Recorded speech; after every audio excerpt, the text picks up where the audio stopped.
یه چیزی دلی بهتون بگم، عذرخواهی میکنم، عذر میکنم.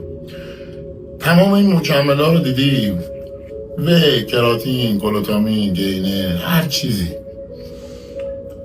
من خودم به شخصه بخوام بهتون بگم، پیج فروشگاه من اصلا آدم نیستم دنبال پول باشم. اگر تو زمانی که غذاتو نمیخوری حاجی، پولت جای مکمل نده. به خدا ببین تو این دور زمان پول در آوردن زیر پای فیله. باید اول غذاتو بخوری، بعدش مکمل تو استفاده کنی که جواب بهت بده. اگه میخوای روزی 3 وعده غذا بخوری، بیای مکمل هی پول بدی مکمل، داداش نکن. پولتو توی آبجو نریز. حالا هر اورجینال هم که باشه، هر چی باشه، باید روزی 5 وعده 6 وعده غذا بخوری که مکمل بهت جواب بده. اگر این غذا تو نمیخوری حاجی، پولت هم جای مکمل نده.